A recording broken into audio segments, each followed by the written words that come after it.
What do you do when a process server walks into a family restaurant, says your full name, and drops divorce papers on the table in front of your parents?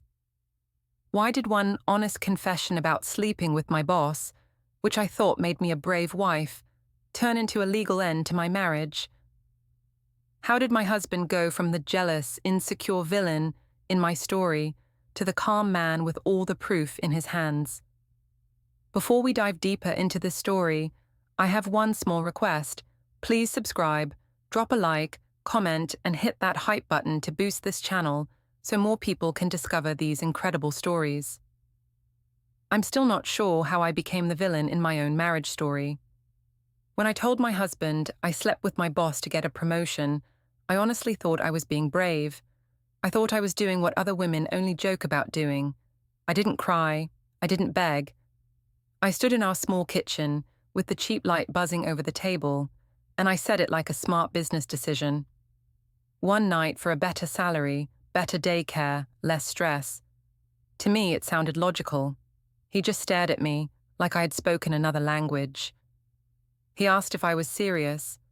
I said yes, and reminded him how often we argued about money. I told him I fixed it. I told him I used what I had, because he couldn't give us more. Was that really so wrong, if it was for our future? Later, he moved to the guest room and stopped touching me. My mother called him weak. My sister laughed and said he should be grateful I was in demand. I believed them. I believed myself. I really did not understand what he was quietly planning while I was busy telling my version. My name is Morwenna, and I do not think I am a bad person. I work as a marketing coordinator. Or I did. Now my title says account manager, which sounds more serious. When people hear it, they nod like I finally became someone. They do not know what it cost. Or they do, and they just pretend not to. That is how adults survive, I guess. The promotion came after a late night at the office with my boss, Damien. It was not some romantic movie thing. No candles, no music. Just cold light, old coffee, and his hand on my arm while the cleaning staff walked past and pretended we were not there. He told me I was the only one he could trust on a big account. He said he needed someone hungry, someone who wanted to move up. I understood what that meant. I could have said no. I didn't. In my head, it was simple math. We were stuck on the mortgage. Mia's daycare cost more every month. Elliot's teacher salary never changed, no matter how tired he came home. I was the one who could move up, not him. So I moved.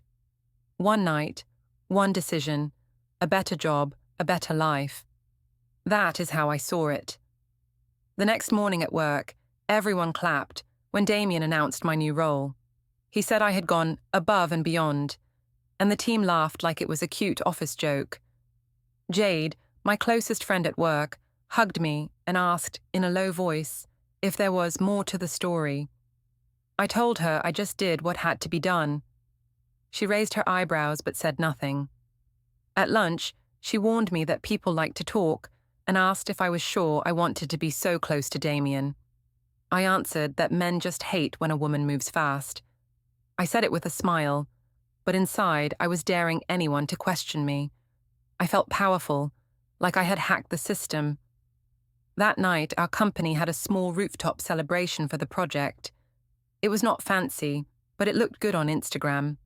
City lights, cheap wine, everyone pretending we were more important than we really were. Damien did a short speech and called me the star of the night. Someone shouted that I was the boss's favorite. There were little laughs. I raised my glass and did something stupid. I posted a selfie with him behind me, a little blurry. The caption I picked was, "Did what I had to do. Worth it." To me, it was just dark humor. Internet people love dark humor. I thought my friends would see it and think I was bold. If you looked at my life from the outside, it looked small. One kid, one small house, one husband who buys discounted meat and marks dates on the calendar. This was proof I was more. When I got home, the house smelled like garlic and pasta. The cheap ceiling light in the kitchen buzzed, like always. There were 2 plates on the table, and Mia's little drawing taped to the fridge. Elliot stood at the stove, stirring a pot. He had changed out of his work clothes and was wearing that faded college t-shirt I always say I hate. He said he made dinner to celebrate my promotion. I dropped my bag and said that was cute. He asked if the boss speech went well. I told him yes and said I would probably be traveling more now. He smiled, but it looked tired, not happy. I watched him for a moment. He looked older than 36. Maybe it was the way his shoulders curled in when he stood. Maybe it was the grey at his temples. I thought for a second that if I told him about Damien, he would panic and act like some strict father figure. Then I got another idea. I decided that if I was honest, I would be the good guy. I did not want to hide it. I wanted to say it like a business deal, like something smart I had done for both of us. I told myself honesty would put him in a corner. If he got angry, I could say at least I told him. If he accepted it, I would have proof he really loved me. So when we sat down at the table, and he asked how I pulled off this big promotion, I told him there was something he needed to know. I said I did something big for our future. I said I did it for us. He asked what I meant. I looked him straight in the eye and said I slept with Damien. No soft words, no crying, just clear. He stared at me like he did not understand the language. He asked if I was joking. I said I would not joke about something like that. I reminded him how we fight about money, how we count every bill before payday. I said this solved it. I said one night for years of better pay was an investment, not betrayal. He asked if my boss forced me. I told him no, it was my choice. I even said he should be proud I am in demand. I said some women do this and never tell. I said I respected him enough to be honest. That word, respect, felt clever in my mouth. He pushed his plate away. The food went cold. He asked if I understood what marriage meant. I said marriage meant building a life, and this was me building it. I told him I used what I had because he could not give us more, not with his job. I thought that would make sense to him if I said it slowly enough. He stood up from the table and went to the sink. His hands shook when he turned on the water. He asked how many times it happened. I said once, like that made it pure. He asked if I would do it again if needed. I laughed and said, only if the raise was bigger. He did not laugh. That night, he did not touch me. In our bedroom, he lay on his side of the bed, his back to me. I tried to say he was overreacting. I told him other men would call me brave for not lying. I told him his problem was insecurity, not my action. I said, respect follows results, and I had results. He did not answer. At some point, he got up, took a pillow and a blanket, and went to the guest room. I lay there, annoyed, more than hurt. I thought he was sulking. I thought he would get tired of the drama and come back. When I went to the bathroom, I passed the dresser and saw his phone screen light up. A new calendar reminder appeared while I brushed my teeth. It said, downtown, 9:30 a.m. Personal. I assumed it was therapy for his jealousy. I had no idea it was the first small step in a plan he would never explain to me until it was already done. The next morning, Elliot left early. I woke up to the alarm and saw his side of the bed empty, already cold. The blanket was folded, not thrown. That was unlike him. On the nightstand, there was a mug with coffee stains and his school keys. His phone was gone.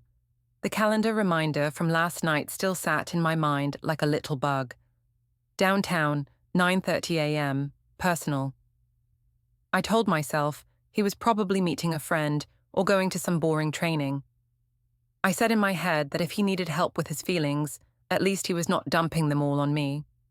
I decided to act normal, maybe even cheerful, so he would see how dramatic he was being. In the kitchen, I made toast for Mia and scrolled through my promotion selfie again. The comments were full of fire emojis and little cheers. One friend asked how I moved up so fast. I typed that I went above and beyond and added a wink face. I smiled at my own cleverness. Mia came in, rubbing her eyes. She asked where Daddy was. I told her he had to go early for work. That was not a lie. Teachers always have something extra anyway. She accepted it and asked if we could get ice cream after school. I said maybe, if Mummy's big new job did not keep her too late, trying to make it sound funny. She did not laugh. Kids never understand good lines. On my way to the office, my mum texted. She said we should all have dinner on Sunday to celebrate my promotion. She wrote that Elliot needed to cheer up and stop acting like some old man. I replied that he was still processing my honesty. She sent back the eye-roll emoji and a message that said, "Men only like honesty when it makes them look good." At work, Damien was cool and professional, like nothing had happened. That annoyed me a little. I had changed my whole life for this. He only nodded when I walked past and asked if I was ready for more responsibility. I said yes, of course. I wanted to remind him what I had done, but I decided to stay quiet. Men like to pretend deals are invisible. The week went by in a strange way. At home, Elliot stayed in the guest room. He came into the kitchen in the morning, made Mia's breakfast, packed her bag, and left. He talked to me only about schedules, like what time she needed pickup, or if I would be late. I told him he was being childish. He didn't argue. That calm silence felt more insulting than yelling. On Sunday, we went to my parents' house for dinner. I dressed up a bit more than usual. I wanted them to see how successful I looked now. Elliot wore a plain shirt and stood in the doorway like a guest in his own life. My mother, Linda, opened the door and pulled me into a hug. She told me she was proud of my promotion. Then she looked at Elliot and asked if he had finally congratulated me properly. The way she said properly made it sound dirty and fun. He just said he was happy for me. He did not look happy, but at least he said the words. At the table, my father Peter poured drinks and asked about my new responsibilities. I told him about bigger accounts, more pay, possible travel. Mia sat next to Elliot, drawing shapes on a napkin. My sister Sarah arrived late, as always, talking loudly about some sale at the mall. When she heard promotion, she squealed and asked how I did it. I could feel Elliot tense beside me. I smiled and said I got close with my boss and made him see my value. I said it in a light way, like a joke, letting the meaning sit between the words. Sarah's eyes went wide. She asked if I meant what she thought. I laughed and said some men only understand one language. Linda snorted and called them all the same. Elliot put down his fork and told my parents he did not think jokes like that were funny. He said he felt hurt and embarrassed. I answered that I was just being real and that I could have kept everything a secret like most women do. I reminded everyone that I chose honesty and that he was punishing me for it. Linda shook her head and told him he was being old-fashioned, that times had changed. She said a family needs money, and if his salary was higher, I would not have to work so hard. Peter looked uncomfortable, but he didn't argue. He said he did not like hearing about his daughter's private life like that, but he admitted money was tight these days. That small line was enough for me. I decided I was winning the story. After dinner, Sarah dragged me into the hallway and asked again if I really did it. I told her yes, only once, and said Elliot was acting like I burned the house down. She laughed and said he should be grateful anyone wanted his wife. She called him fragile. I liked that word. It made his hurt sound like a flaw, not something I caused. Later that week, Sarah invited me out with her friends to a wine bar. She said we needed to celebrate my promotion properly. I agreed. I also wanted more people to hear my version. The more people knew, the safer I felt. If everyone called him dramatic, then he would have to believe it too. The bar was loud and full of shiny glasses and fake plants. We sat at a high table near the window. Sarah introduced me as her sister who just played the game and won. Her friends laughed and asked what game. I told them I slept with my boss to get a promotion and that my husband was still crying about it. I said it like a stand-up bit. They looked shocked for a second, then someone raised a glass and said some women just do what it takes. Another said, Men sleep around all the time, so why not us? I agreed, loudly. I told them I did more for my family in one night than Elliot had done in 10 years of teaching history. It was a good line. People laughed. Even I laughed. Sarah took out her phone and started recording. She told me to say my boss line again. I did. I said my husband couldn't handle that my boss saw my worth. I called Elliot old-fashioned and said he wanted a small life. I thought it was cute that strangers at the other table were listening. At home, later, Elliot was sitting in the living room with the TV on mute and his laptop open. He asked how my night was. I told him it was fun and that not everyone is stuck in the past. He said he saw a video Sarah posted. He asked why I needed to talk about our private issues in public. I said I was owning my truth. I told him hiding things makes them dirty, and that I was done feeling guilty for being smart. I said if he didn't want to look weak, he should stop acting weak.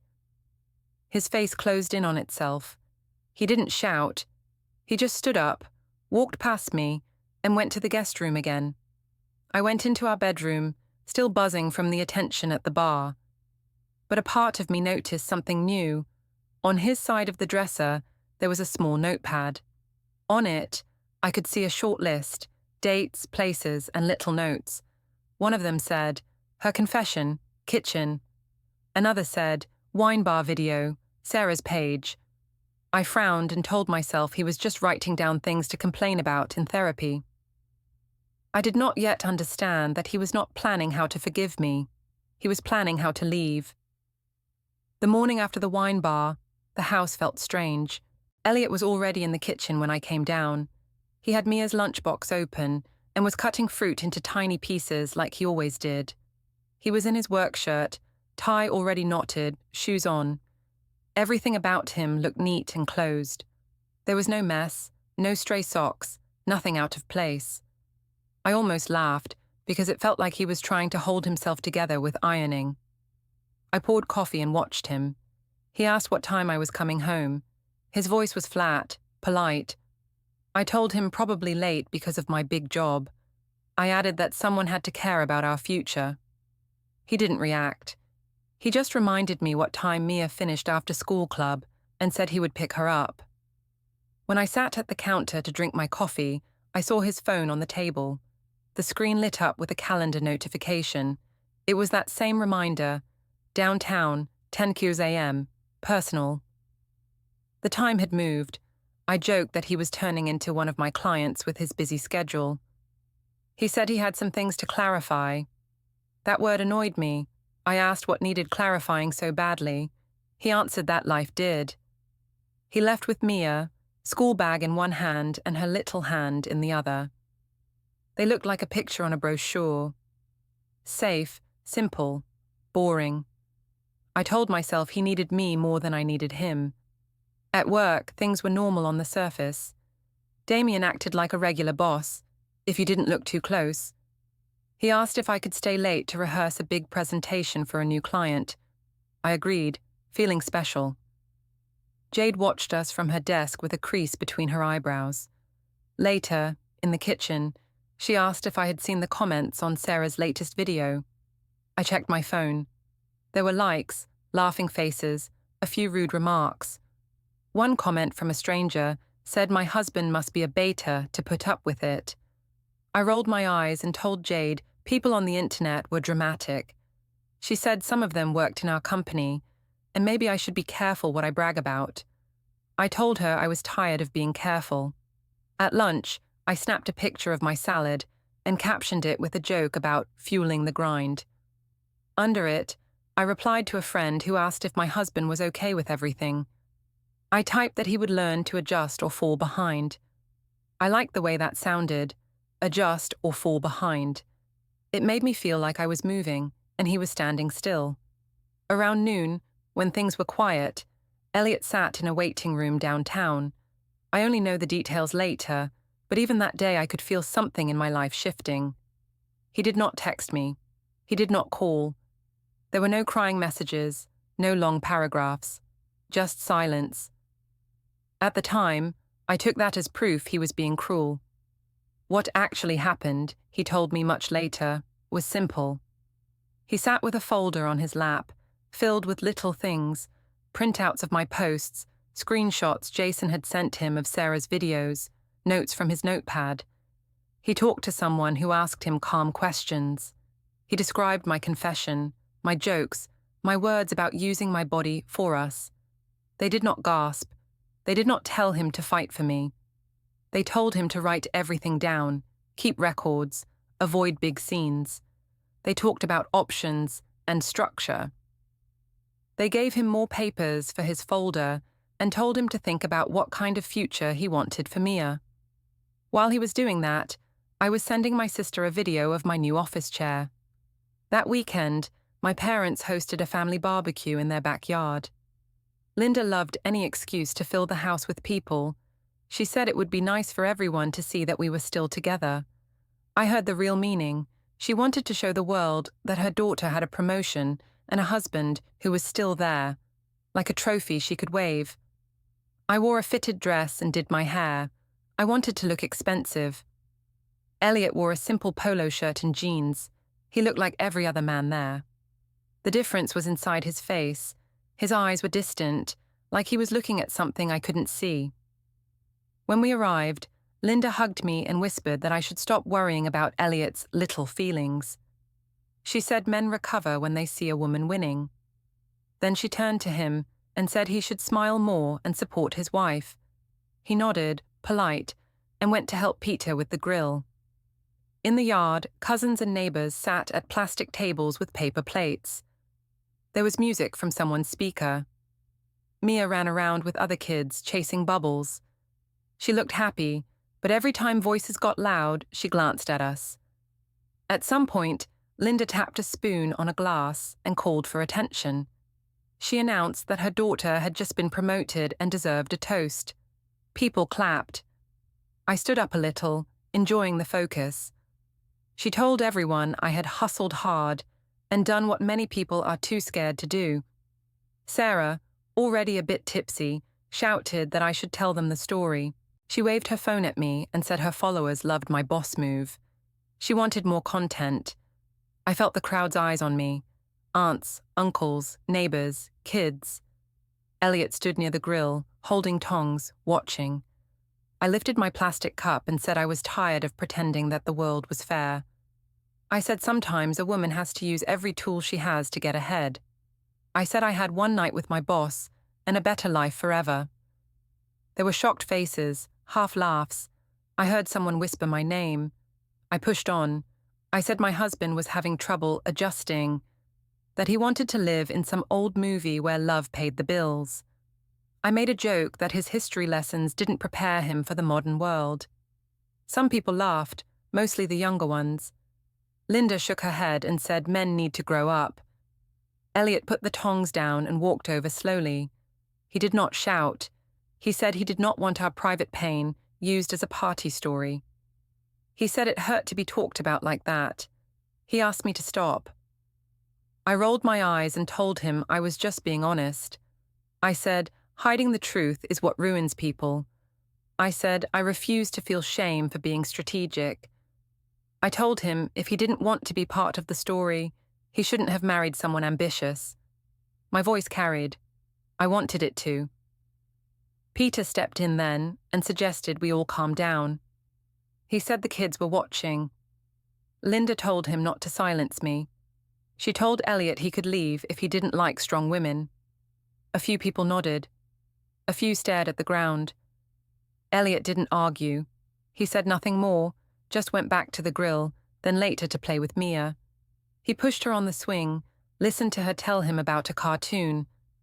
I watched from across the yard and told myself he was pretending to be a victim in front of everyone.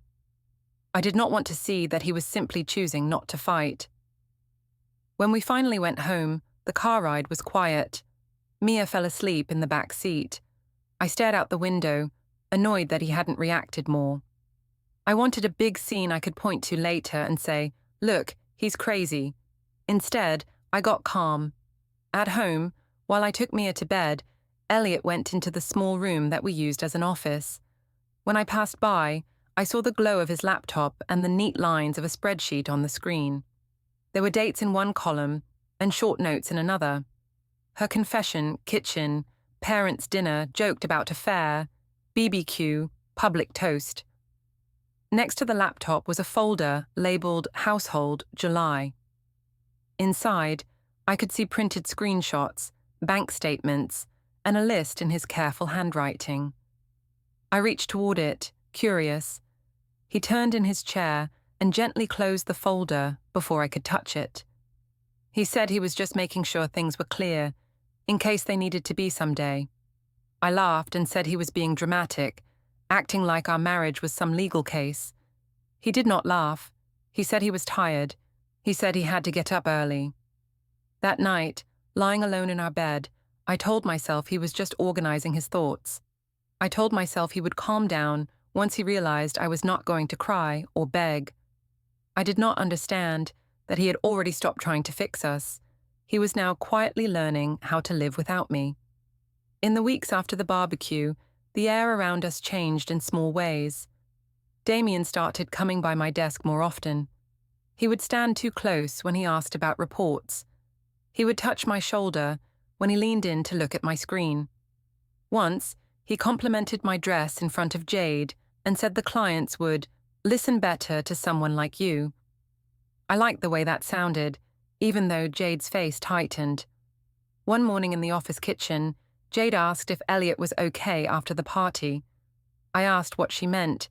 She said someone had posted a clip of me making that one night for a better life toast and that some of her friends had seen it. I told her I was tired of hiding and that honesty was better than secrets. She said honesty and humiliation were not the same thing. I brushed her off and said people were just jealous I had the courage to do what others think about but never admit. Around noon, an email came from HR to the whole team. It reminded everyone about the company's relationship policy and said supervisors should keep clear boundaries with direct reports. People whispered. Someone joked that Damien had got in trouble. He walked past my desk later and told me not to worry, that it was just standard. I felt a sting I did not expect. I asked if he regretted anything. He said he didn't regret talent, but he had to manage optics. That meant our little deal was now something he needed to hide more carefully. That night, when I got home, Elliot was at the dining table with a laptop open and a small stack of mail. He had lined up the envelopes in a neat row: utilities, bank, insurance. He said he had called the bank and changed where his paycheck went. He explained that from now on, his salary would go into a new account in his name, and he would pay the mortgage, Mia's expenses, and the main bills directly. He said that way the basics were covered, and there would be less to argue about. I felt my face burn. I asked if he was cutting me off. He said no, he was making sure the house and Mia were safe if anything happened. I said he meant if I dared to keep being successful. I told him he was using money to punish me, that this was financial control. He said he wasn't stopping me from earning. He just wasn't going to fund my nights out. The calm way he said it made me more angry than if he'd shouted. I told him he was trying to make me depend on him. I said no real man would be threatened by a wife with power. He said power and betrayal were not the same thing. I claimed he was twisting words. In my head, I repeated the story that he was only doing this because he felt small next to Damien. A few days later, Sarah texted that some of her friends wanted to meet the sister who broke the game. She suggested a rooftop bar downtown that had happy hour and good lighting. I agreed, even though part of me was tired. I wanted more proof that people were on my side.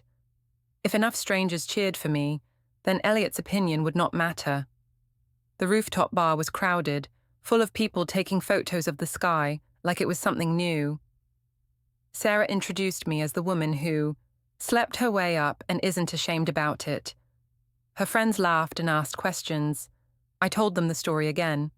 The late night with Damien, the promotion, Elliot's overreaction. This time I made it sharper. I said I did more for my family in one night than my husband had done in our whole marriage. I could hear how harsh it sounded, but the shocked faces and nervous giggles gave me a rush. Sarah raised her phone and asked me to say something iconic for her followers. I lifted my glass and said that if a man couldn't handle a woman who used every tool, he should date someone basic. I said very clearly that of course I slept with my boss, and of course I told my husband, and if he left, that was his loss. Sarah recorded it all. In the noise, I also sent a voice note to our group chat, repeating the same lines and laughing. While I was doing that, Elliot was at home, helping Mia with a school project at the kitchen table. Later, Jason sent him the video that Sarah posted. I did not know this at the time, but he saved it, then downloaded the voice note. He kept everything neat, like he did with lesson plans. The next day, an email from Mia's teacher popped up on my phone. It said Mia had been quieter in class and seemed worried when people raised their voices. She asked if there were any changes at home. I read it fast and told myself the teacher was overreacting. Kids are sensitive. They bounce back. In the afternoon, Elliot asked if he could handle pickup from school that whole week. He said his schedule allowed it, and he wanted more steady time with Mia. I teased him and asked if he was trying to look like Superdad for sympathy. He replied that he wanted Mia to feel secure, no matter what happened between us. I called that dramatic and told him he was making things worse by acting like something huge was about to happen. One day, I ended up at the school myself. I had left work early because Damien cancelled a meeting last minute. He said he needed space from extra attention. That annoyed me, so I took it out on traffic and every slow driver on the road. At the school, I saw Elliot on the playground talking quietly with Mia's teacher. They both looked serious. When they saw me, the teacher smiled politely and mentioned Mia seemed to worry when she didn't know which parent was picking her up. Elliot said he was working on a more stable plan. On the way back to the car, I told him he was acting like we were already divorced. He said he was trying to be prepared for all outcomes. I said he sounded like a robot. He did not answer. Instead, he buckled Mia in, said he would meet us at home, and drove off in his car while I followed behind. That evening, the house felt divided. His mug sat alone on one counter. Mine sat on the other. I noticed small things. A new key on his ring, a backpack resting by the door that wasn't Mia's. He had tidied the office again. When I peeked in, his laptop screen showed that same spreadsheet, but now there were more lines, more dates, more details. The column with my posts and videos had grown. I stepped into the doorway and asked if he planned to take me to court or something. I meant it as a joke, with a little laugh. He looked at me and said he was just making sure he remembered everything clearly. I said memory was flexible, and that he was writing a story where he was the hero and I was the monster. He replied that he was just writing what actually happened. I told him he was cold, that normal husbands fought and then forgave. I said his calm was cruel. I even told him that his silence hurt more than if he hit something. As soon as I said it, I knew it sounded heavy. He looked shocked and said he would never do that. He repeated that he did not want shouting or broken things in Mia's house. Later that night, when he went to the guest room, I sat alone with my phone. I read my own comments again, the ones where people called me bold and fearless. I held on to them like evidence that I was right. I did not see what Elliot's spreadsheet and careful notes were becoming, a quieter kind of evidence, the kind that did not need likes or laughs to matter. The idea of counseling came from my mother, which is funny because she never believed in therapy when it was about her. She only believed in it when she could use it to prove someone else was wrong. One afternoon, while I was at her house using her printer, she asked if Elliot was still sulking. I said yes, that he was acting like I had killed someone instead of just sleeping with my boss one time. She said maybe I should drag him to a professional, so when he cried about betrayal, someone with a degree could tell him to grow up. The more I thought about it, the more I liked the idea. A counselor could listen to how honest I had been, how much I had done for the family, and then tell him he was being unfair. I imagined walking out with a printed sheet saying, "Communication issues," and nothing about me being wrong. It felt like a win. That night in the kitchen, Elliot was rinsing dishes while Mia watched a cartoon in the living room. I said we should see a couples counselor. He asked if I thought that would fix anything. I told him it would at least show who was trying. I said if he refused, it would prove he didn't care about our marriage. He agreed, in that calm voice that annoyed me more every day. He said if we were going to end, he wanted to know we tried. A week later, we sat in a small office that smelled like tea and tissue boxes. The counselor was a woman in her 50s, with soft clothes and serious eyes. She asked why we were there. I started talking before Elliot could. I said we had money problems for years, and that I finally had a chance to change that. I told her I made a hard choice for our future, and that my husband was punishing me for it. I use that word a lot, punishing. It made him sound cruel and me brave. She asked what I meant by hard choice. I said I had a one-time physical relationship with my boss in exchange for a promotion. I said it calmly, like a line item on a budget. She asked if I felt forced. I said no, that I was in control. I told her I could have lied, but chose to be honest with Elliot because I respected him. I slipped that word in again, respected. Then it was his turn. He said I slept with my boss for career gain.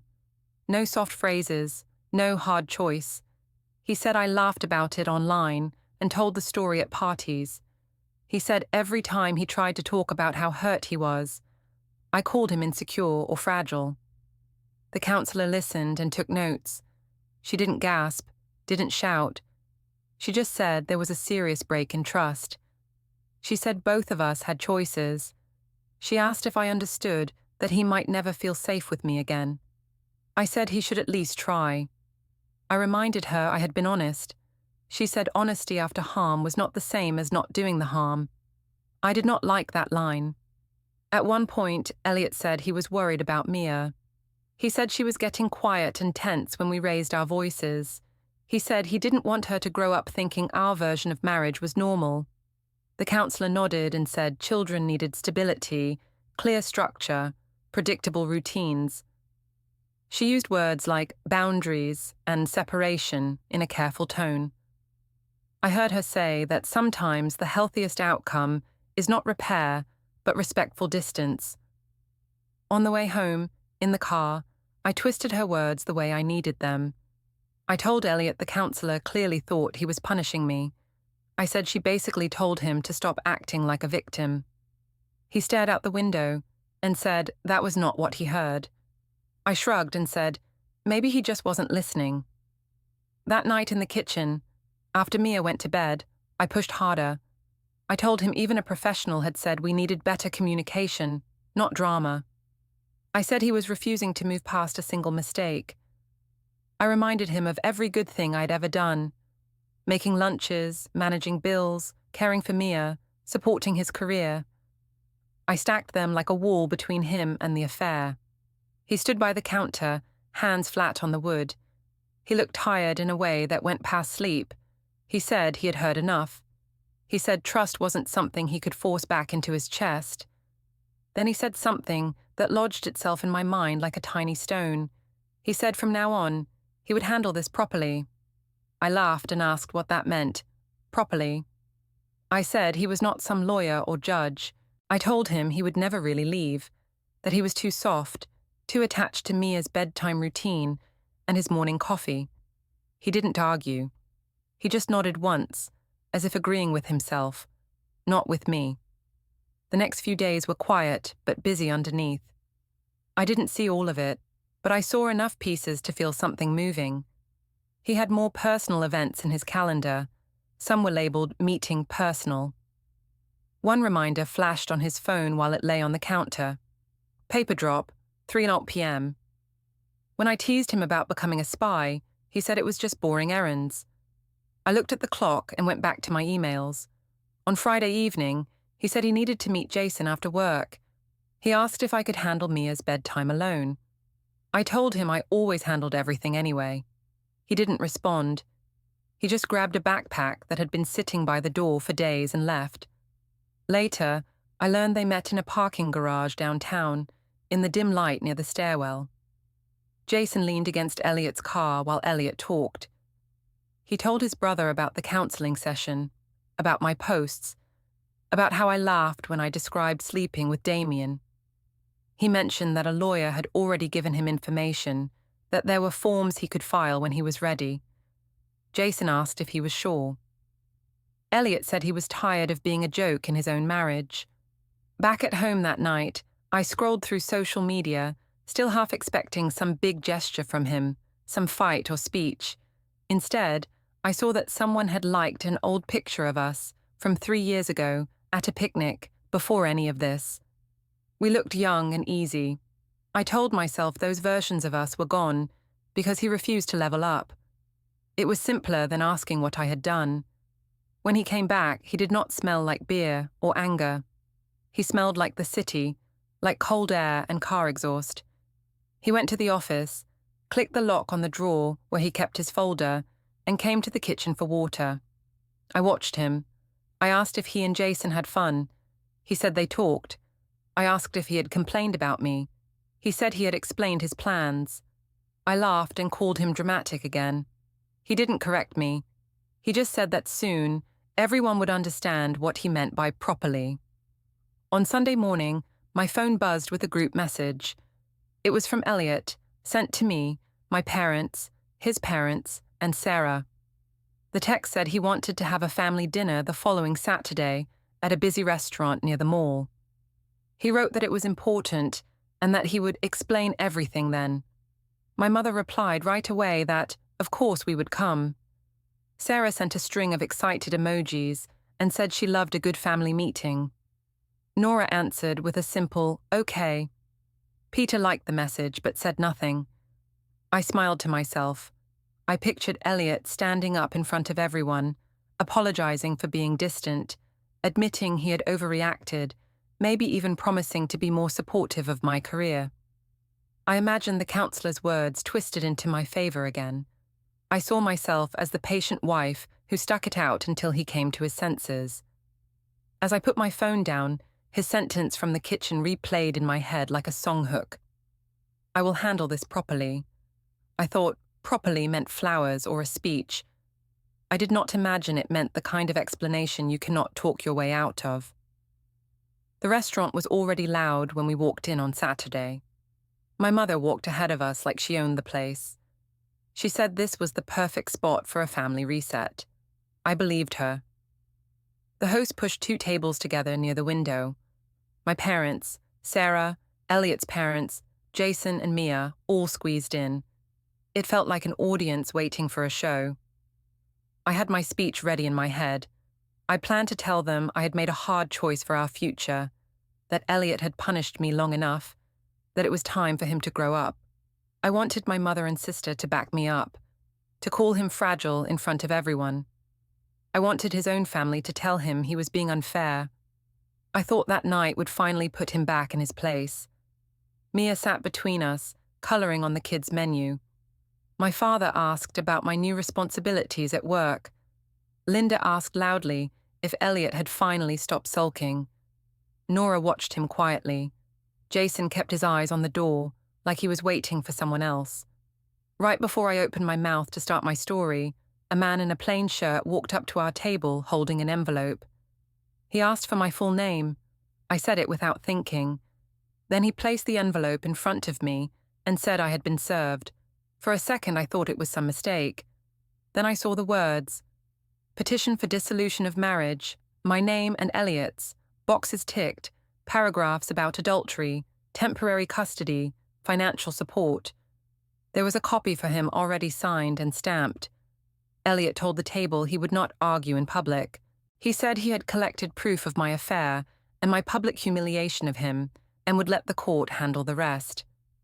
He said he would always support Mia, that the schedule was in the papers, that all further contact should go through lawyers.